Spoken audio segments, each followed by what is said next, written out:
ये मूवी एक ऐसी लड़की की है जो ग्रेजुएशन करके एक नए शहर में मूव होने के बाद अपने सपनों को पूरा करने की कोशिश करती है, लेकिन उसके बचपन का ट्रॉमा उसकी लव लाइफ को पूरी तरह बदल देता है। ऐसा क्या होता है, ये जानने के लिए शुरू करते हैं। मूवी की शुरुआत कहानी की फीमेल लीड लिली से होती है, जिसके डैड की मौत हो जाती है। इसलिए वो अपनी मॉम का दुख कम करने के लिए उनके पास जाती है। लिली की अपने डैड से कुछ ज्यादा नहीं बनती थी, इसीलिए वो उनसे दूर दूर रहती थी। यही कारण था कि उसे उनकी मौत का कोई खास फर्क नहीं पड़ता। वो अपनी मॉम को तसल्ली देती है और अपने रूम में चली जाती है, जहाँ वो अपनी पुरानी चीजें देखने लगती है। अगले दिन वो अपने डैड के फ्यूनरल के लिए जाती है, जहाँ उसे स्पीच देने के लिए कहा जाता है। लिली स्पीच देने के लिए जाती है, लेकिन वो अपने डैड के बारे में कुछ भी नहीं कह पाती, क्योंकि उसे उनके बारे में कुछ खास याद ही नहीं था। वो वहाँ से दुखी होकर बोस्टन जाती है, जहाँ वो रात को अपने अपार्टमेंट की छत पर बैठती है। छत पर कुछ देर बाद एक आदमी रायली आता है, जो गुस्से में वहाँ पड़ी एक चेयर को जोर से उठाकर मारता है। उसी वक्त उसकी नजर लिली पर पड़ती है, जो बैल्कनी में बैठी थी। वो रायली से गुस्से में होने का कारण पूछती है और छेड़ते हुए कहती है, क्या कोई लड़की का चक्कर है? लेकिन वो कुछ नहीं बताता। वो लिली को अपने बारे में बताता है कि मैं एक न्यूरो सर्जन हूँ, जिस पर लिली भी उसे अपने बारे में बताते हुए कहती है कि मैं जल्द ही एक फ्लावर शॉप खोलने वाली हूँ। बातें करते हुए रायली डायरेक्ट ही लिली से कह देता है, मैं तुम्हारे साथ रोमांस करना चाहता हूँ। लिली उसे बताती है, मैंने हाई स्कूल में एक बेघर लड़के के साथ रोमांस किया था। वो कहती है, मैं एकदम से किसी के साथ रिलेशनशिप नहीं बनाती, इसके लिए मुझे टाइम चाहिए होता है। ये सुनकर भी रायली हार नहीं मानता और लिली को इम्प्रेस करने की कोशिश करते हुए धीरे धीरे लिली के करीब आने लगता है और उसे किस करने लगता है। लेकिन उसी वक्त रायली को एक कॉल आती है, जिससे उसका प्रोग्राम अधूरा रह जाता है। लिली रायली से कहती है, शायद अब हम दोनों एक दूसरे को कभी ना मिल सके। यहाँ हमें लिली के पास्ट के बारे में पता चलता है, जब यंग लिली अपनी विंडो से बाहर एक लड़के एटलस को देखती है। एटलस एक जवान अनाथ लड़का था, जो बाहर डस्टबिन में से कुछ खाने के लिए ढूंढ रहा था। लिली स्कूल बस में जाकर बैठ जाती है, वहाँ उसको एटलस भी नजर आता है। स्कूल से वापस आकर लिली एटलस के लिए घर से खाना निकालती है और उसकी बिल्डिंग के बाहर रख देती है, जहाँ वो रहता था। अगले दिन एटलस लिली को थैंक्स कहता है। फिर स्कूल जाते हुए लिली बस में भी एटलस से उसके बारे में पूछती है और फिर एटलस को अपने घर आने का कहती है। वो एटलस से कहती है, जब मेरे मॉम डैड घर नहीं होते तब तुम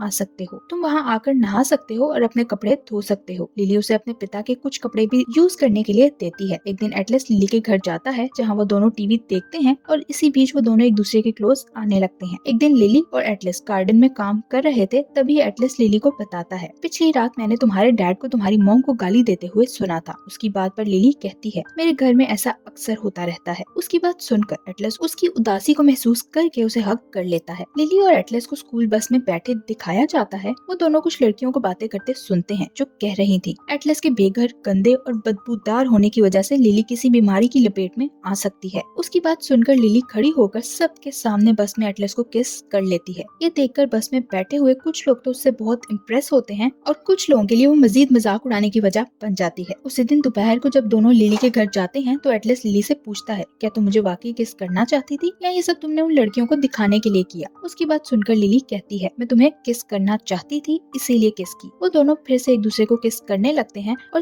तभी लिली अपने डैड को घर आता देखती है, इसलिए वो एटलस को घर के पिछले दरवाजे से बाहर जाने का कहती है। लिली और एटलस एक दूसरे के बहुत क्लोज आ चुके थे और एक दिन वो रोमांस करते हैं। तभी उन्हें लिली के डैड के आने का पता चलता है, जो दरवाजे पर नॉक कर रहे थे। लिली एटलस को वहाँ से जाने का कहती है, लेकिन तब तक डैड दरवाजा तोड़कर अंदर आ चुके थे। लिली के डैड एटलस की खूब कुट लगाते हैं, जिस कारण एटलस को हॉस्पिटल ले जाना पड़ता है। ये आखिरी बार था जब लिली ने उसे देखा था। सीन्स प्रेजेंट में शिफ्ट होते हैं, जब लिली को फूलों की दुकान खोलने के लिए एक शॉप की चाबियां मिल जाती हैं। लिली शॉप खोलकर उसे साफ करने लगती है और तभी एल्सिया नाम की एक औरत मदद चाहिए का एक साइन बोर्ड शॉप के बाहर देखने के बाद शॉप के अंदर आ जाती है। लिली और एल्सिया दोनों में बहुत अच्छी दोस्ती हो जाती है, इसलिए लिली एल्सिया को काम पर रख लेती है। वो दोनों मिलकर शॉप के अच्छे से तैयार करती हैं। इसी बीच एल्सिया को अपने हस्बैंड की कॉल आती है, तो एल्सिया अपने हस्बैंड और अपने भाई को शॉप के अंदर आने का कहती है। एल्सिया का हस्बैंड और एल्सिया का भाई लिली की शॉप में आते हैं, तो लिली को पता चलता है एल्सिया असल में रायली की बहन है। लिली ये जानकर काफी हैरान होती है और वहाँ रायली भी अपनी बहन को लिली की दोस्त देखकर बहुत शॉक्ड हो जाता है। रायली एल्सिया को बताता है, आज से कुछ महीने पहले हम दोनों मिले थे। लिली, रायली, एल्सिया और उसके हस्बैंड के साथ एक बार में जाती है, जहाँ वो लोग बहुत एंजॉय करते हैं। लिली घर जाने लगती है, तो रायली उसे उसके घर तक छोड़ने की ऑफर देता है। लिली उसकी बात सुनकर थोड़ी परेशान नजर आती है, जिस पर रायली उसे कहता है, मैं एक किस के बाद तुम्हें अकेला छोड़ दूंगा। फिर वो दोनों एक दूसरे को किस करते हैं, जिसके बाद लिली अपने घर चली जाती है। लिली और एल्सी अपनी फ्लावर शॉप ओपन करती हैं तो वहाँ राइली भी पहुँच जाता है। राइली लिली का पहला कस्टमर बनने के लिए एक रोज खरीदता है और उसके साथ वो एक कार्ड में मैसेज और किसी का नाम लिखकर उस पर लिली की शॉप का ही डिलीवरी एड्रेस लिखकर चला जाता है। एल्सी अपने हस्बैंड के साथ मिलकर अपनी बर्थडे के लिए एक पार्टी रखती है, जिसमें लिली और राइली भी जाते हैं। पार्टी के बाद वो दोनों एल्सिया के अपार्टमेंट में जाकर रोमांस करने लगते हैं। इसी बीच लिली अपने माइंड चेंज कर लेती है और उससे दूर होते हुए कहती है, मैं अभी तुम्हारे साथ कोई रिलेशनशिप नहीं बनाना चाहती। अगले सीन में एल्सिया राइली और लिली को अपने अपार्टमेंट में देखती है तो लिली उसे बताती है, हम दोनों में ऐसा कुछ नहीं है जैसा तुम समझ रही हो। फिर राइली एल्सिया के सामने ही लिली को प्रपोज करता है और डेट पर चलने का कहता है, जिसके लिए लिली मान जाती है। वो दोनों डेट पर जाते हैं, जहाँ वो दोनों एक दूसरे के साथ कुछ टाइम स्पेंड करते हैं। लिली राइली को अपनी मॉम से मिलवाने के लिए एक रेस्टोरेंट में ले जाती है। यहाँ लिली को पता चलता है इस रेस्टोरेंट का मालिक कोई और नहीं बल्कि एटलस है। ये जानकर लिली एटलस से बात करने के लिए जाती है और उसे बताती है, मैं यहाँ अपनी मॉम और राइली के साथ आई हूँ। ये सुनकर एटलस राइली से जेलस हो जाता है और उसके सामने दिखावा करने के लिए कहता है, मैं एक लड़की को डेट कर रहा हूँ। फिर लिली उसे अपने घर का एड्रेस बताकर उसे किसी भी टाइम अपने घर आने का कहती है, क्योंकि लिली अपने पुराने दोस्तों से मिलकर बहुत खुश थी। इसके बाद लिली राइली एल्सिया और उसके हस्बैंड के साथ बार में जाती है, जहाँ एल्सिया और उसका हस्बैंड उन्हें सरप्राइज देते हुए कहते हैं कि हम दोनों पेरेंट्स बनने वाले हैं। ये सुनकर वो लोग बहुत खुश होते हैं। इसी खुशी को सेलिब्रेट करते हुए अचानक बीच में एल्सिया उन्हें बताती है, मेरा और राइली का एक बड़ा भाई भी था जो बचपन में ही मर गया था। अगली सुबह अपने हस्बैंड में राइली लिली के लिए नाश्ता बनाता है। इसी बीच राइली लिली शोल्डर पर बने दिल वाले टैटू के बारे में पूछता है तो लिली उसे बताती है, मैंने ये हाई स्कूल में बनवाया था। तभी ओवन में रखा खाना जलने लगता है, जिसे राइली निकालने के लिए नीचे झुकता है तो लिली उसकी हेल्प करने की कोशिश करती है। इस सब में राइली गर्म तवे को छू लेता है, जिस कारण राइली की कोहनी लिली की आंख में लग जाती है। खुद को बचाते हुए लिली गलती से राइली को टूटे हुए कांच के टुकड़े पर गिरा देती है, जिससे राइली के हाथ में कांच के टुकड़े लग जाते हैं और उसके हाथ से खून निकलने लगता है। ये देखकर दोनों एक दूसरे से माफी मांगते हैं, पर सिचुएशन काफी ज्यादा ऑकवर्ड हो जाती है। अगले सीन में लिली और राइली एल्सी और उसके हस्बैंड से मिलने के लिए उसी रेस्टोरेंट में जाते हैं, जिसका मालिक एटलस है। लिली अपनी आंख का जख्म छुपाने के लिए मेकअप लगाती है, क्योंकि चोट का निशान नजर आ रहा था। उसी वक्त उनकी टेबल पर एटलस आता है और उनसे अपने रेस्टोरेंट के बनाए हुए खाने के बारे में पूछता है। तभी एटलस राइली को लिली का हाथ पकड़े हुए देखता है, जिस पर उसे गुस्सा आता है और वो वहाँ से चला जाता है। लिली एटलस के जाने के बाद वॉशरूम जाने का बहाना करके एटलस से मिलने जाती है और उसे अपनी आंख पर लगी चोट के बारे में बताती है कि राइली ने ये सब कुछ जानबूझकर नहीं किया था। फिर वो दोनों रूम से बाहर निकलते हैं तो उन्हें राइली बाहर खड़ा नजर आता है। एटलस और राइली के बीच लड़ाई होने लगती है और एटलस सबके सामने राइली को अपने रेस्टोरेंट से बाहर निकलने का कह देता है। एटलस लिली की शॉप पर जाता है और उसे रेस्टोरेंट में लड़ाई करने के लिए माफी मांगता है। एटलस लिली से कहता है, मैंने पहले भी तुम्हारी शॉप पर आने की कोशिश की थी, लेकिन मुझे हर बार यहाँ राइली नजर आता है, इसलिए मैं अंदर आए बिना ही वापस चला जाता था। एटलस लिली को कार्ड पर अपना नंबर लिखकर देते हुए कहता है, तुम्हें जब भी मेरी जरूरत हो तुम मुझे कॉल कर सकती हो। रात को घर जाकर लिली राइली को बताती है, मेरे डैड मेरी मॉम के साथ बहुत बुरा बर्ताव करते थे। यही नहीं बल्कि उन्होंने एटलस को भी इतना पीटा था कि वो मरते मरते बचा था। ये सुनकर राइली को रेस्टोरेंट वाला वाकया याद आता है और उसे एटलस के लिए बुरा